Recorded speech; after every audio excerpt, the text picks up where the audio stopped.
Thanks for coming out. For those of you who don't know me, I'm Ruba Katrib. I'm the curator at SculptureCenter. And I'm very happy to introduce our speakers for tonight's conversation, Noam Elcott, an art historian and professor at Columbia University, Camille and Henrot, and Anicka, both artists in the exhibition on View, A Disagreeable Object. It's a little hard to see the show right now with all of us in it, but hopefully you've already seen it or you can come back. The last day of the exhibition is on the 26th of this month. This discussion, Surreal Machines, looks at the role of machine and technology as they operated within Surrealism and Dada, moving into some contemporary concerns. Artists in the first half of the 20th century were responding and reacting to expansions in technology and industry, economic crashes, the increasing dominance of the mass-produced commodity, and devastating wars. For the Surrealists, building on the work of the Dada's, the idea of the uncanny, the fetish, and the inform interrogated the impacts of these global shifts on society. Max Ernst had described the shocking aspect of Dada and Surrealist work as not only an attack on the civilization that produced war, but as a way to almost recover from societal traumas as well. They attempted to provoke bourgeois sensibilities while also trying to assuage their suffering. Today, I think we still have reason to be traumatized, but our experiences of economic crises, wars, and other happenings are increasingly mediated. It is as if the technologies that feed war have also built in safeguards to distract us from it. So how does this play out in contemporary art? In this panel, we'll go over some historic conditions and touch on contemporary concerns related to these strategies, and I think we'll touch on a lot of topics related to these issues. The format of the panel, Noam will speak briefly about some of the historical precedents, and then Camille and Anicka will talk about their work on View, and then I think probably other works as well, and then we'll open it up to a conversation. So we'll just have a discussion, and of course, if anyone has any questions or comments, feel free to jump in. All right, so I'll pass it on to Noam. Thank you. Thank you for the invitation, and congratulations on this really remarkable exhibition. Rather than take you through the classics of Dada and Surrealist objects, the fur cup, and so forth, I want to set the tone for what the immediate post-World War I avant-garde reacted to, and how technology, the body, war, media all intersected, and eventually, relatively quickly, wind my way to just a number of sculptural objects from one of the more radical moments in the Dada movement, and then briefly look and on the way, touch on a little bit of Surrealist film as well. So rather than draw on specific objects that may or may not relate to the current exhibition, give a sense of what the stakes were for the historical avant-garde as we begin to put this post-World War I moment into dialogue with our present. So, here we go. With the First World War, a process began to become apparent, which has not halted since then. Was it not noticeable at the end of the war that men returned from the battlefield grown silent, not richer, but poorer in communicable experience?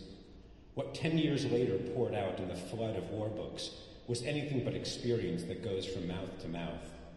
And there was nothing remarkable about that, for never has experience been contradicted more thoroughly than strategic experience by tactical warfare, economic experience by inflation, bodily experience by mechanical warfare, moral experience by those in power. A generation that had gone to school on a horse-drawn streetcar now stood under the open sky in a countryside in which nothing remained unchanged but the clouds, and beneath these clouds, in a field of force of destructive torrents and explosion, was the tiny, fragile human body. Walter Benjamin, 1936. My arguments are straightforward. The first, modern media technologies were almost uniformly developed by the military and further exploited by the entertainment industry. Following Paul Virilio, Friedrich Kittler, and others, Media have two fundamental relationships to human beings: destroy and distract. 2. World War I was the first thoroughly technologized and mediatized war. 3. The historical avant-garde was born of this double trauma. And 4th isn't really an argument, but a question. What drives artistic production today? What are the traumas? Where do the body and technology and media intersect? And how might this exhibition participate in that? First, World War I by the numbers. The total number of casualties in World War I, both military and civilian, were about 37 million, 16 million deaths, and 21 million wounded. Two major differences from the prior wars: improvements in medicine and significantly increased mobilization also meant a much higher number of maimed veterans returning home alive, but horribly disfigured. What we're looking at are actually photographs from the sculptor Anicka lab, above on the right here, whose primary sculptural objects were actually the prosthetic noses and other features that you see in the before and after photographs of the World War I veterans.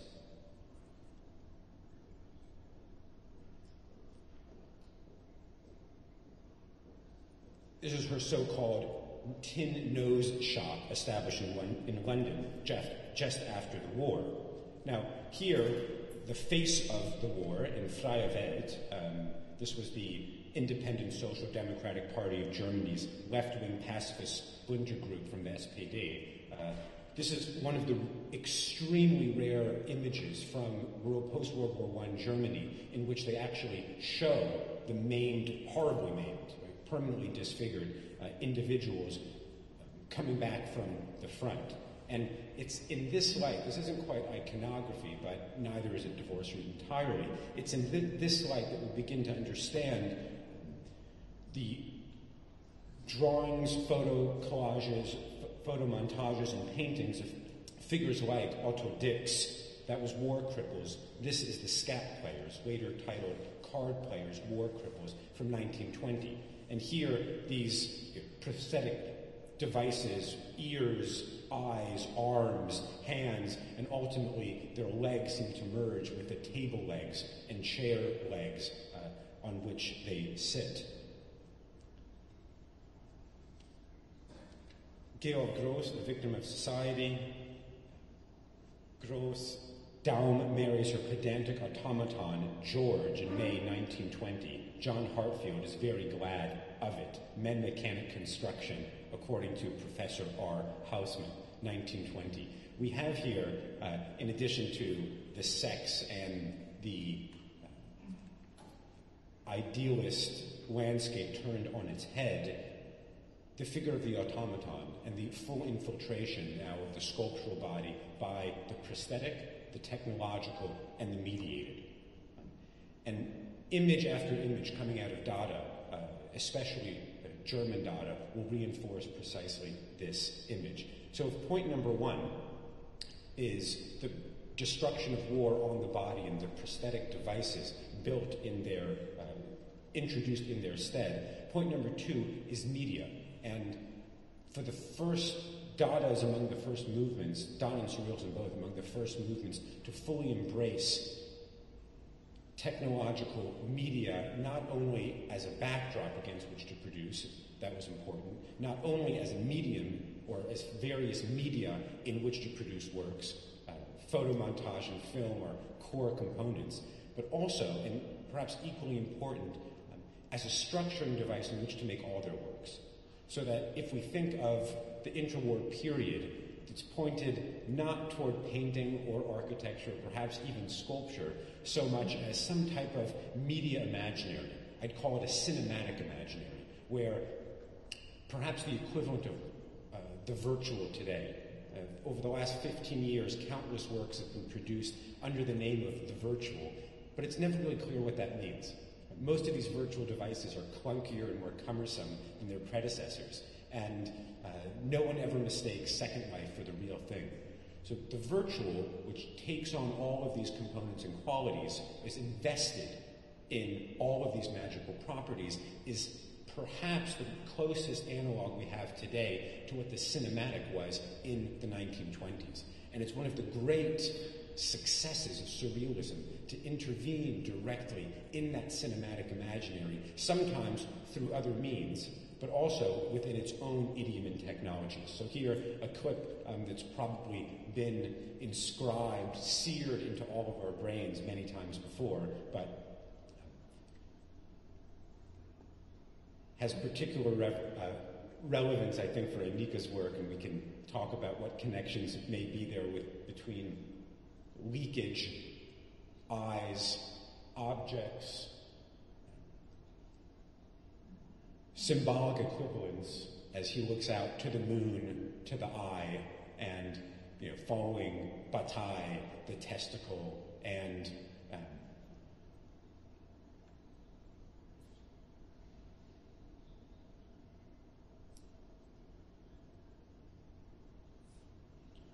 a whole series of almost an open chain of signification that now can spin out of control. What I want to focus, though, on is not this uncontrolled chain of empty signifiers, but rather, and I was barely looking over my shoulder, so I couldn't quite see it, but it remains for me a sequence which is felt above all physiologically. This is not an intellectual play. This is not really even a sensual play. This is a physiological shock to the system. And that shock carries itself from the battlefields of World War I to Dada montage, to some of the most violent, and not just in the literal representation of violence, but the most violent cuts in surrealist art, whether they be in film or in sculptural objects as well. So just to turn back and by way of conclusion, I want to keep this, as I promised, brief. In the Dada Messe, the Dada Fair in Berlin, two objects stand out in particular for our conversation. The first, and this is First International Dada Fair, Berlin, 1920. The first is John Hartfield and Rudolf Schlichter's Prussian Archangel, with the pig head. This was actually the object, the sculpture, that caused the police to come in and close down the exhibition. And the second, perhaps even more important for us, is Georg Gross and John Hartfield's sculptural work, the middle-class Philistine Hartfield Gone Wild, electromechanical Tatooine sculpture, 1920. We're looking at the 1988 reconstruction. But you can see the original just off on the extreme right of this historical photograph. And it's this figure, horribly maimed, we're not exactly clear why, with this electric bulb prosthetic. That the electric bulb, if the content of every medium is another medium, as we've learned from Marshall McLuhan, only one medium has no other medium as its content, and that is the light bulb. It's pure light. So at its core, at its base, we have the conflation of human mind and pure light, but not in some type of Hegelian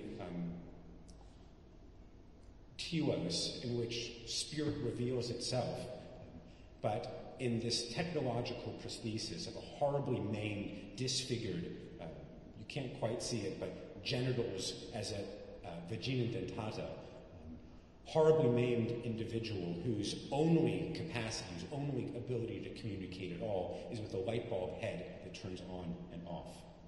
So I hope we can bridge a bit of this post-World War I traumatic situation with some of the works in the present, but I'll respond more directly after the presentations.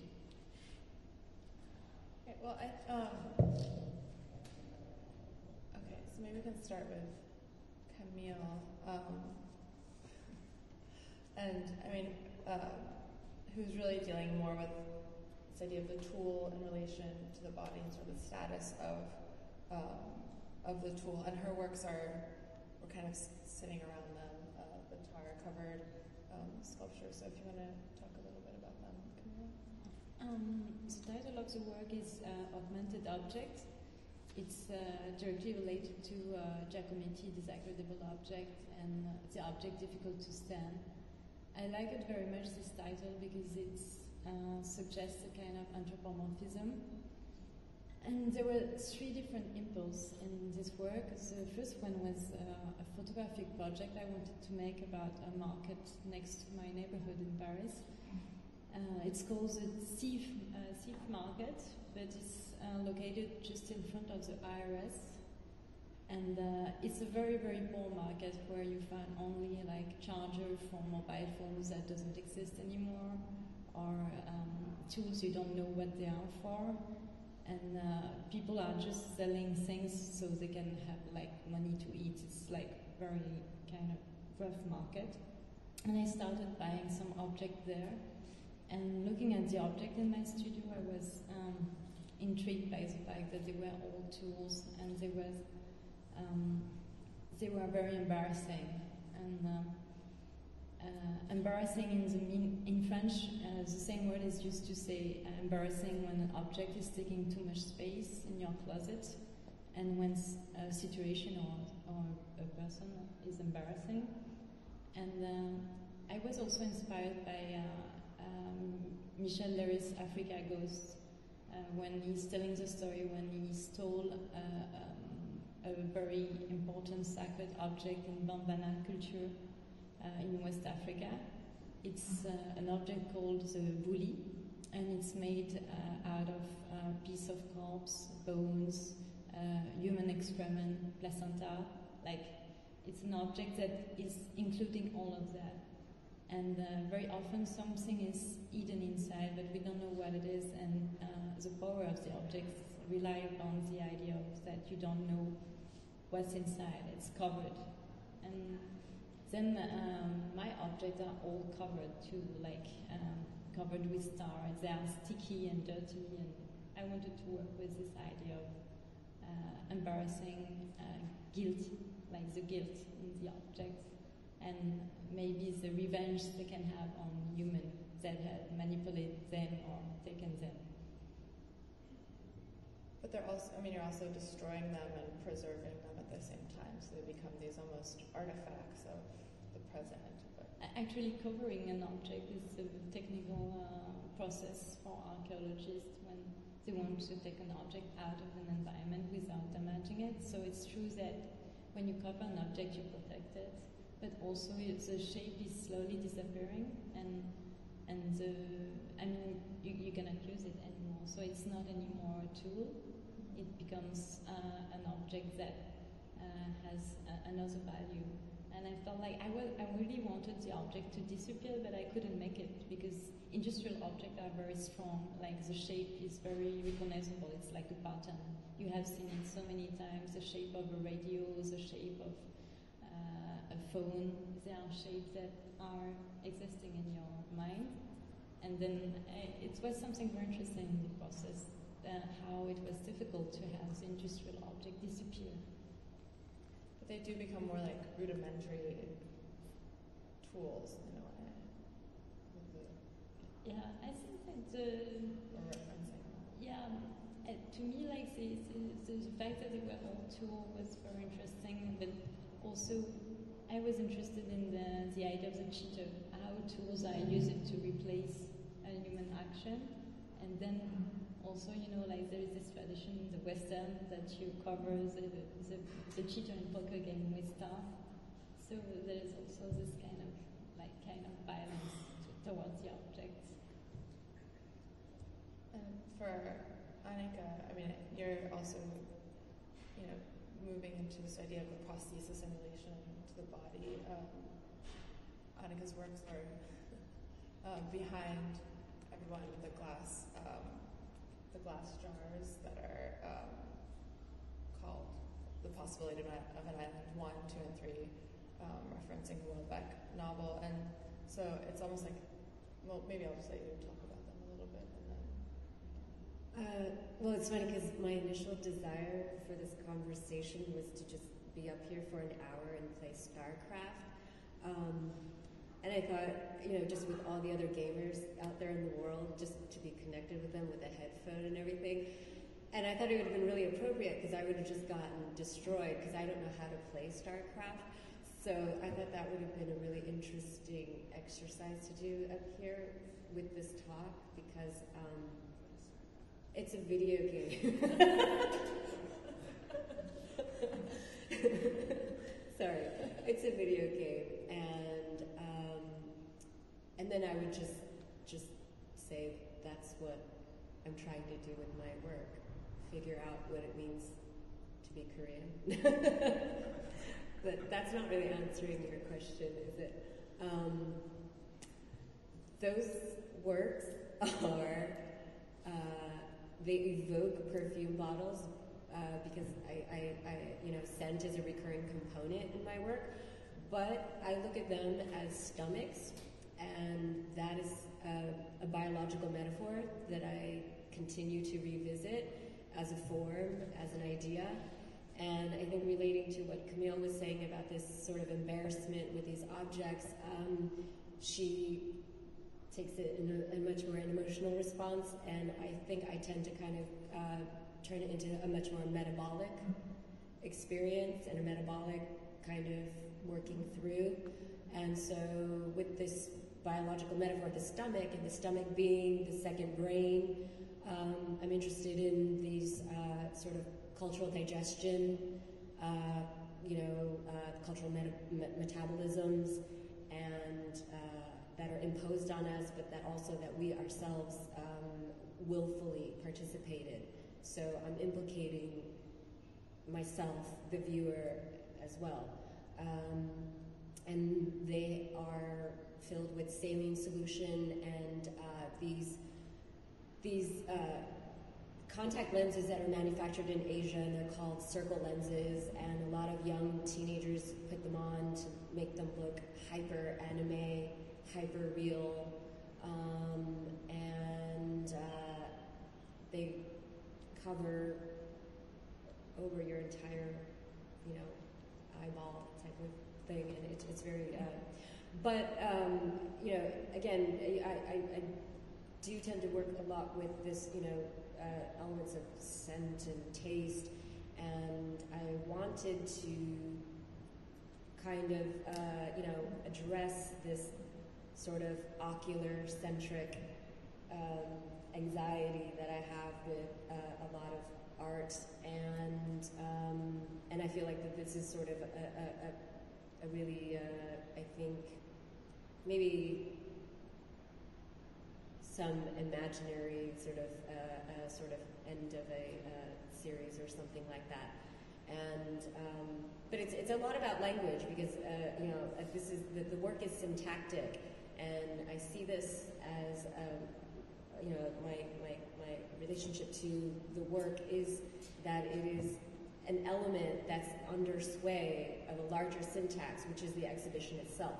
So that work to me is a sentence, and that you build these sentences into a paragraph, as it were. And a lot of the work is situated or activated through language, much like when you attempt to describe something that you're smelling, but you don't know what it is, and you try to figure out what you're smelling through, trying to talk about it, but you don't know what it is.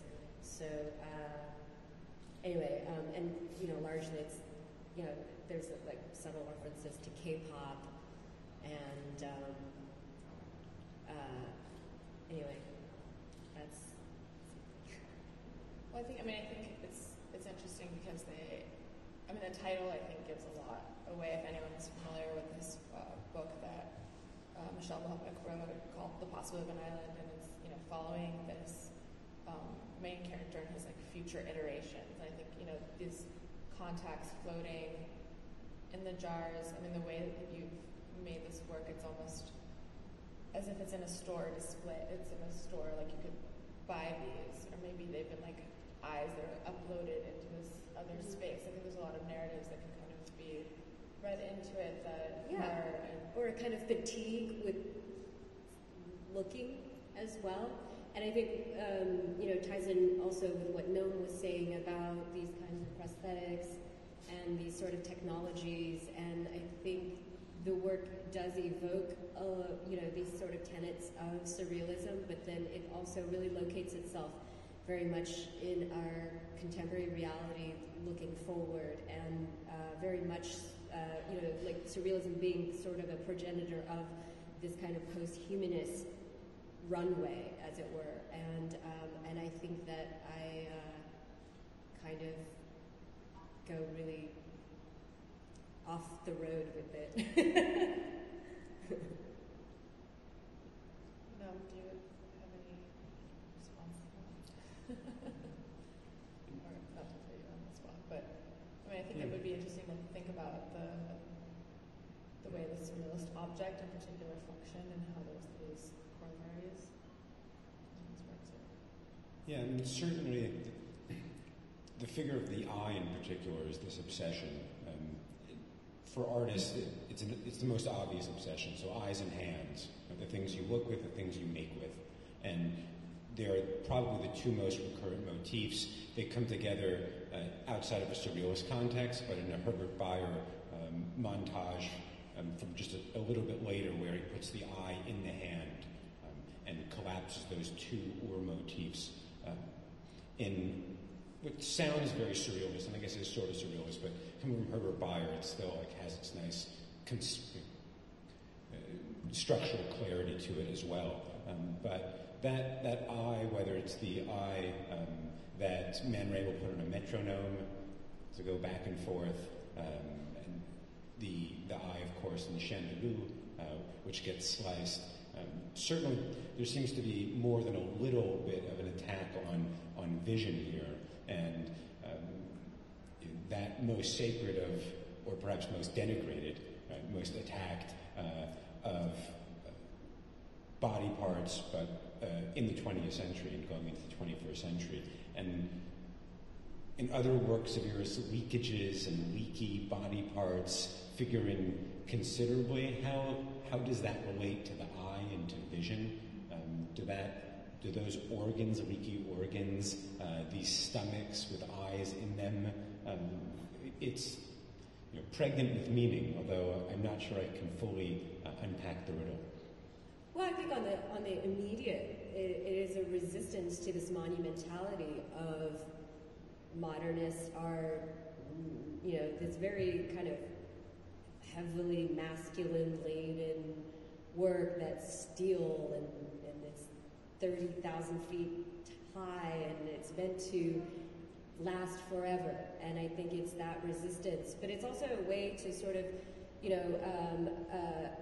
trigger other kinds of experiential moments where you can do that through the other senses other than vision. And that is why I, like to deploy, something like scent, because it is, in lots of ways, it's a presence through an absence. But I don't use scent as a substitution for something that you should be seeing. It's its own power and its own engine. And so, but I also want to collapse that distance because there's so much, with, I think, like, let's say painting for one thing is, there's a built-in distance there. It's like, look at the painting, but just don't come too close, don't touch it. And I think I want to draw the viewer in a different sort of maybe synesthetic way. Does that answer your question? No, but that's great answer. There's another question, which is even better. Camille, I wonder, when looking at your pieces, and perhaps it's just the recent hurricane and aftermath that immediately conjures charred objects, destroyed objects, detritus. There's a burying that happens, there's this anthropomorphic element that happens, but there's also just a devastation, right? As if this is all that's left of a house that has been destroyed and burnt, and these are the few objects that are even recognizable, forget about maintainable or usable. It's true that when I started this project, I was just back from a trip in Vanuatu where I was shooting a film underwater in a place called $1 Million Point. That's a place in the Pacific where after the end of the war, they received an order. The name of the order was Magic Carpets, and the army has to go back like as soon as possible, leaving all the materials, all the weapons there. And because at that time, Vanuatu was a condominium, it was still a colony of British and French. And the British and the French, they were super afraid that people would use the weapons in a post-colonial war. So they asked the Americans to throw everything in the ocean at the same point. That's why it's called $1 Million Point. And I was very interested in these weapons becoming like slowly smooth because of the salt. And I was saying, because one can see this image of the ocean like covered with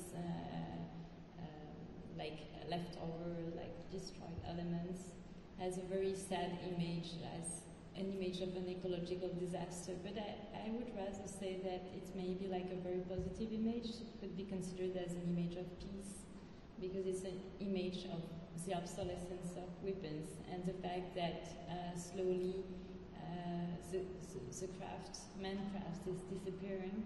And I also like the idea, like my objects, they are very, I work on them that I wanted people to want to touch them.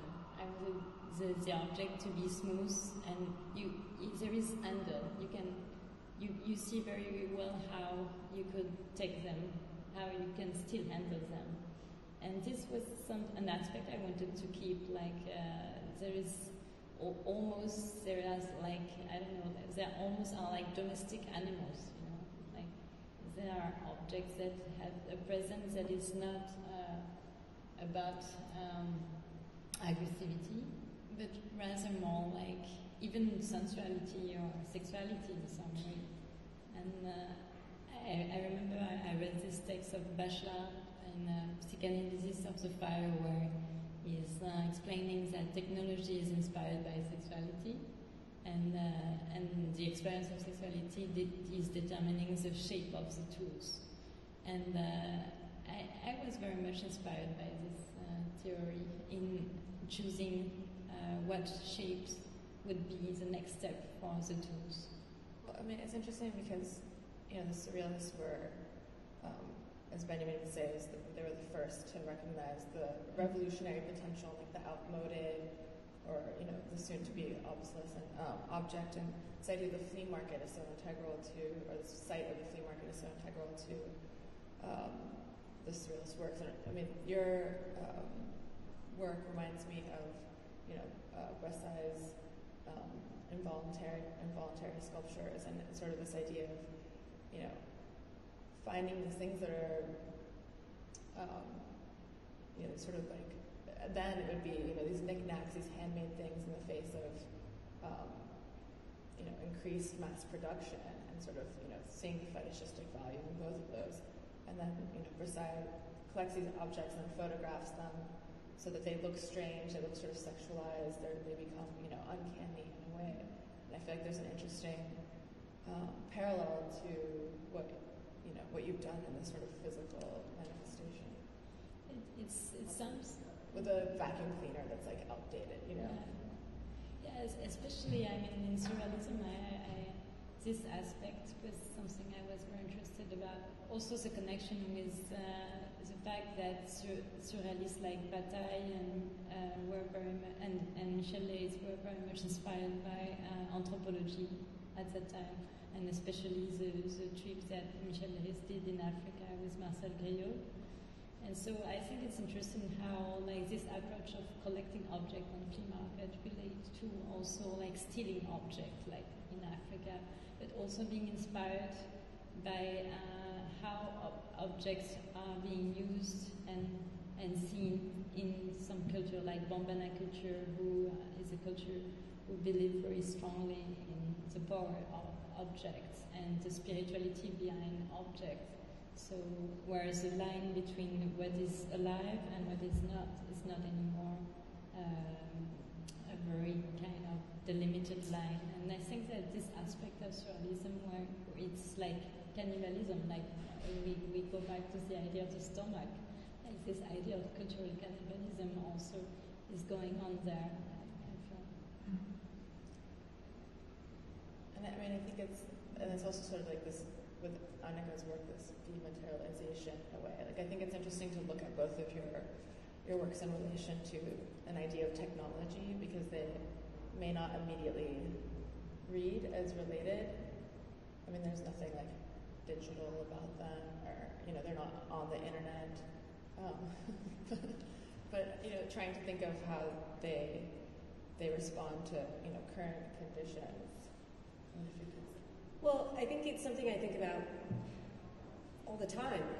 I think with our current technologies available to us, I think I'm optimistic insofar as, it really dismantles some mythical sovereignty of the artist working away in the studio and being, just powered by the imagination. I think it puts us in the world, and we are symbiotic with it now more than ever through these technologies, and you see it in the work, by our peers, and I think that's hugely optimistic, and I think it's important and necessary that artists step outside of their,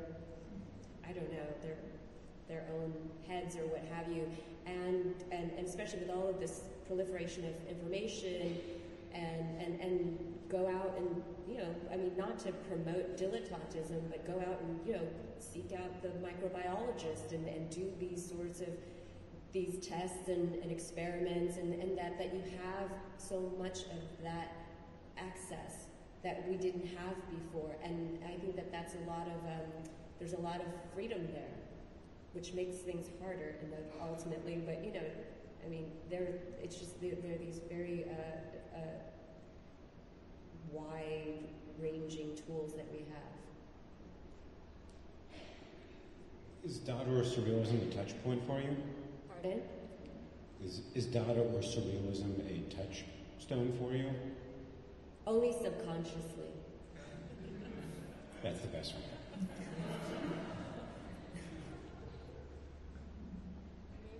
I don't know if anyone has any questions, maybe we can start opening it up a little bit more for a minute. Yeah.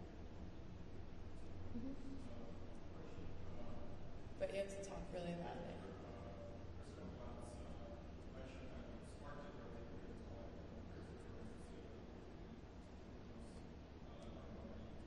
I think you have to speak up. Yeah, we can. I'm curious what everyone has to say about this work. You spoke of the whole time being a small trope about what's going on in the relationship to war machines. Whenever clearly war machines were World War I, World War II were more like cyborgs, right? The machines have people or are working with people. Now we're really in the first generation of traditional machines, things like drones and very cyber weapons. I was wondering if maybe there's historical perspective as well as an aesthetic perspective of these new true technologies and the effect of this relationship. I'm sure you were all inspired as I was in the third debate when, at its near the conclusion, the question arose whether drones were great or they were the greatest. So certainly for Paul Virilio, where sight and death, right, that is sight through a gun, but especially for the automated sight of a missile or a drone, where sight and death can coincide, visibility and death can coincide completely, and can do so without any human intervention except in its destruction. The drone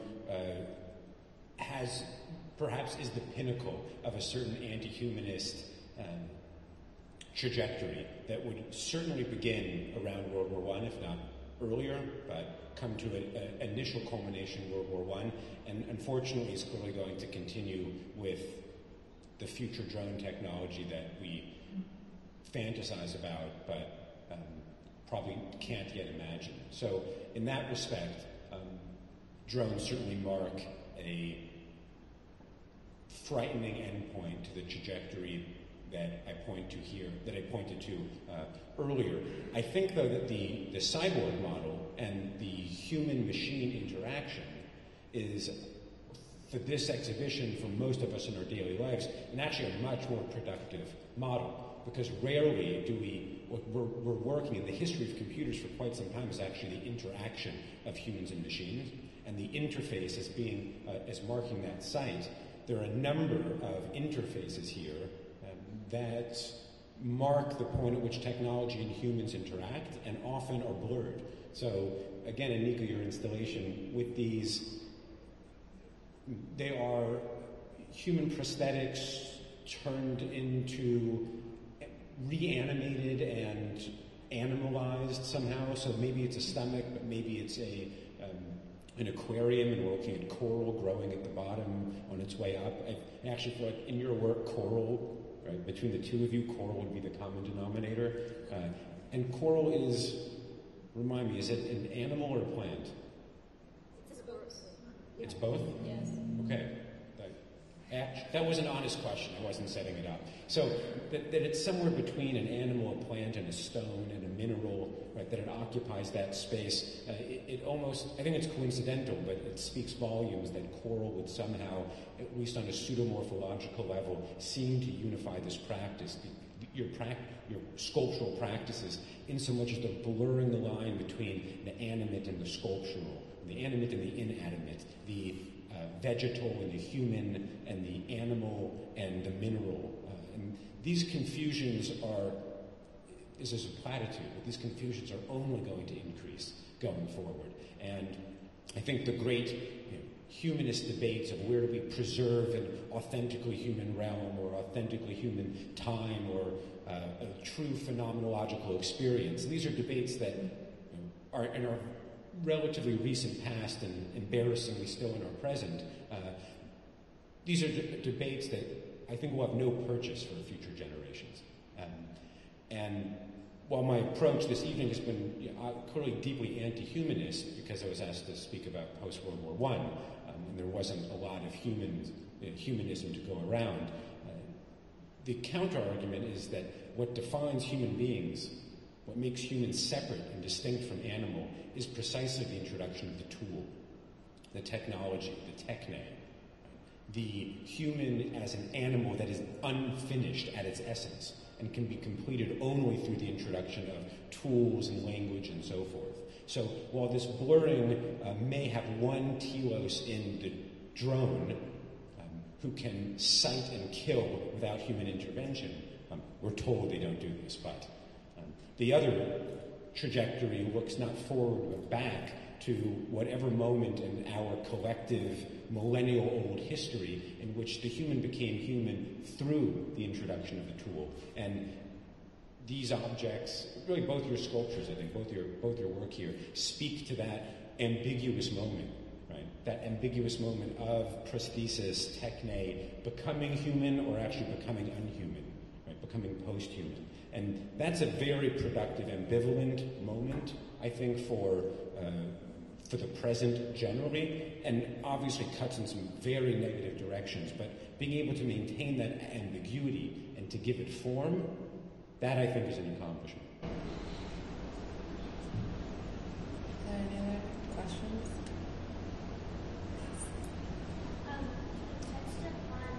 Wait, you have to. Do we have an extra mic? Yeah, here. Can you?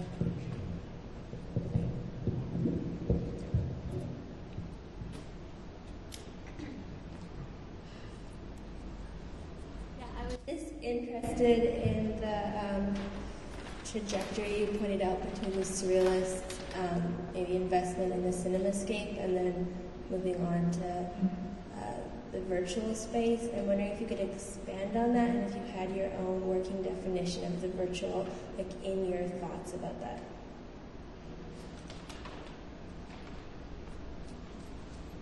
It's a great question. I don't want to take us too far afield. I'll just reiterate briefly. For me, it's less the reality of the virtual or the reality of some cinematic, but rather their tropological or rhetorical centrality to a given moment. On the whole, the virtual is bunk. Right? There's not a lot in the virtual that lived up to the hype, but the hype was real. And historians and future generations will have to unpack why is it that so many people invested so much time and energy and faith and money into this virtual reality that when you look at it is embarrassing. There's a work downstairs of motion capture that's intentionally unpolished, and it's comical and really does a great job, I think, capturing some of the ludicrousness that we've invested in the virtual. There's a Leos Carax film right now, Holy Motors, which has another motion capture sequence that is just astonishingly good in this regard. So I'm interested in not in the claims made, or not in the reality of the virtual, right? Not in what it can do and how great it is, or how bad it is, and that we're all becoming disembodied now, or what have you. Right? No, very little of that is true. What interests me, though, is that millions or billions of people are invested in that narrative. And in the interwar period, they were invested in a different narrative. And that narrative also had a name, and it was called cinema. Right? That's, I think, gets us a little bit too far afield. But a place invested in objects is probably always going to have a certain resistance to narratives of virtuality. Right?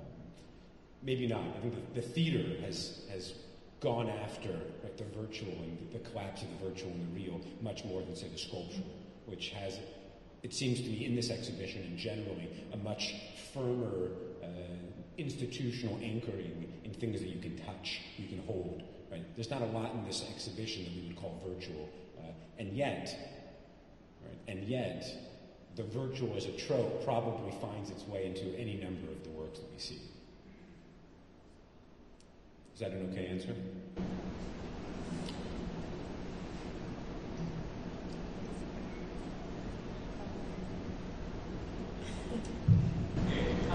So I'm interested in talking about perhaps how some of the work deviates from this field. And perhaps one place to start would be Anicka's work, where previously we were talking about traumatized eyes and eyes that had seen violence, whereas Anicka's talking about eyes that have been fatigued. To me, that seems like a quite different type of trauma that perhaps speaks to your original question about where these kinds of cyber realities have been transformed in relation to reality. So maybe we can talk about fatigue.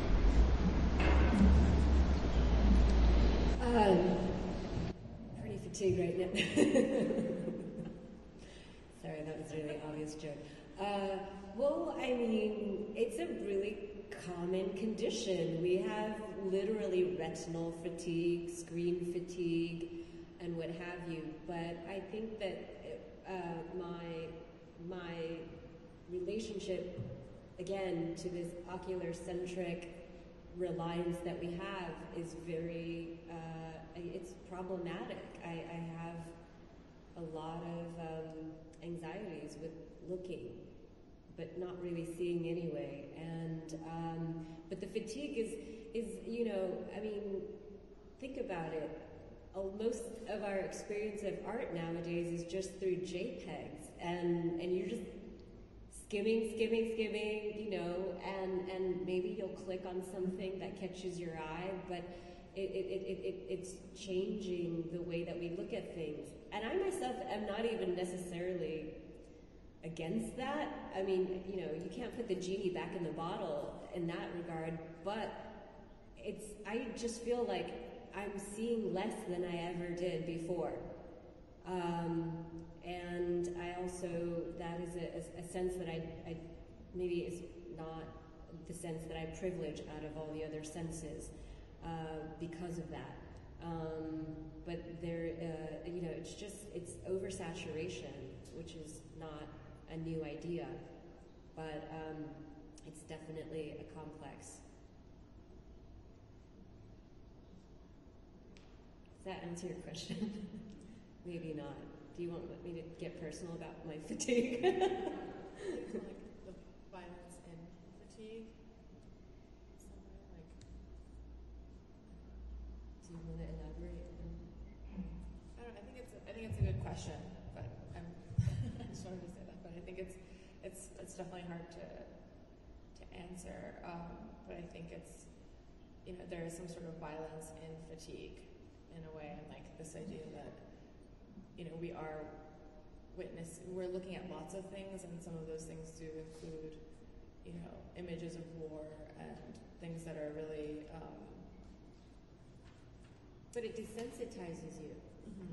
Because you look at endless images of war and endless images of what's happening post-Sandy, and everything just gets kind of reduced to that kind of distant image.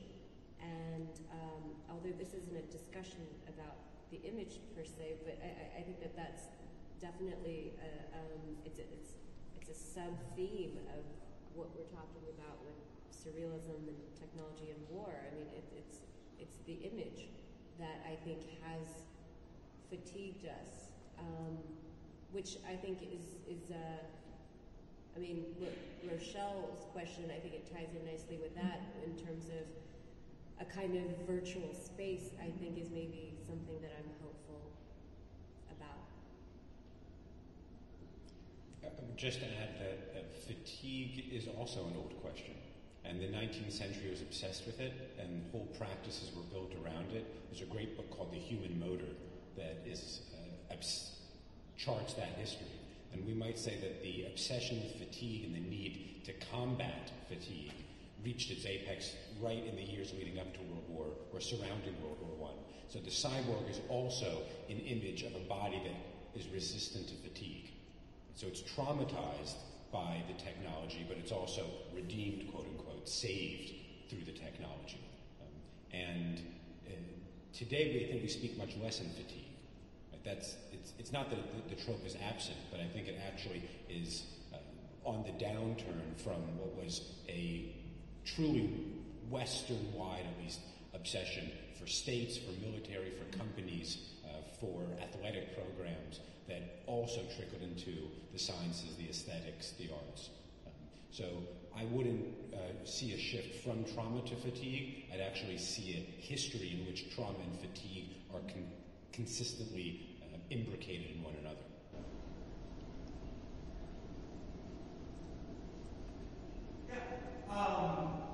So one of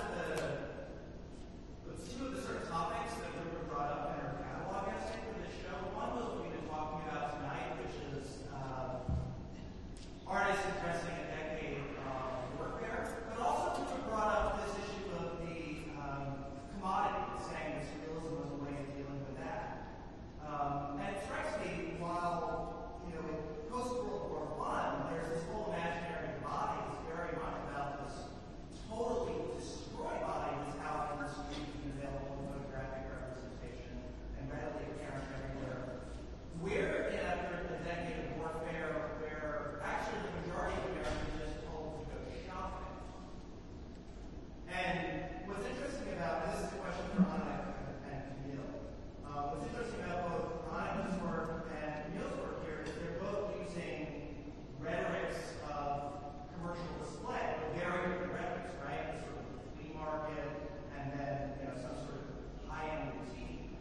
And what I'm kind of interested in is you have this kind of rhetoric display and commodity, but then also in both your sets of work, the corporeal and the body is so strong. So Anicka, you already talked about the way that your bottles are also stomachs, but I was actually kind of surprised when you were talking about your works as tools that you didn't describe how really corporeal and anthropomorphic and bodily suggestive they are. And I'm just looking at this bicycle seats, down there. It's incredibly exuberant, gross apples, right? So I was wondering if you could just kind of discuss both of you the relationship between using the kind of commercial vernacular display, but then also kind of playing off some sort of bodily.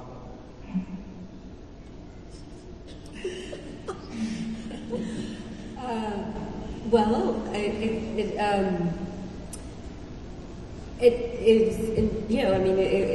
is meant to evoke some kind of alienation there, obviously, with this kind of consumerist activity, and that it is this commodity that's bubbling and being pumped from within. I think it's you know, I want to evoke this very austere feeling with these, and quite somber as well, because they're kind of these dilapidated sort of vessels. And I felt like the best way to do that was, you know, to sort of like create the melancholy from within with these dead eyes, and put them at a distance from, you know, using this sort of what you say, the commercial vernacular, and that they are, you know, aesthetically, you know, definitely, you know, saying that it is this kind of commodity, you know, with the pedestal and the lid, and this sort of luxury feeling that you have from a distance. But the body is, you know, it's always sort of in crisis with my work, but it's different maybe than from other body type of art, insofar as I think that it's not really speaking to a lot of the concerns that we have about this kind of disembodied sort of condition that we have today. I think it's more like maybe seeking out a future population where we've already worked out these issues, maybe, and that's where this kind of maybe veiled optimism about post-humanism comes into play. It's not bemoaning a loss. If anything, I think it's you know, it's like Terminator 3 or Terminator 2. It's really revved up.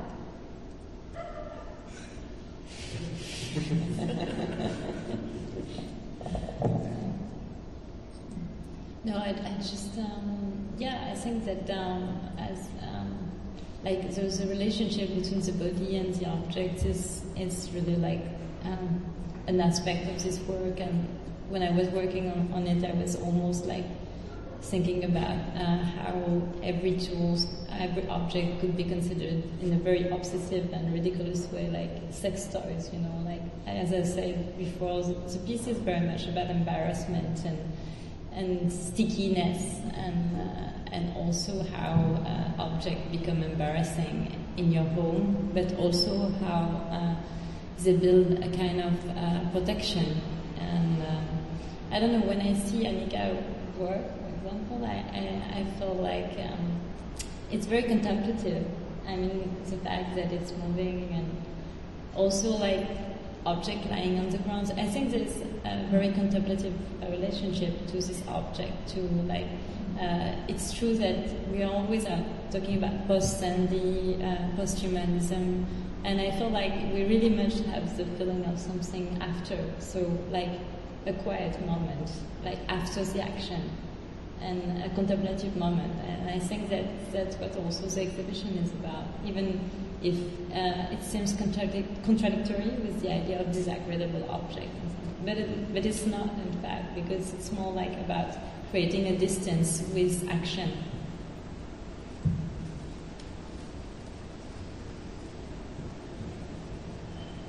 Okay, well maybe we should stop there, and I think we still might have some snacks and beers, so if people want to hang out for a minute and talk together. Thank you so much, Noam, Camille, and Anicka, and everyone for coming out. Thanks for having us.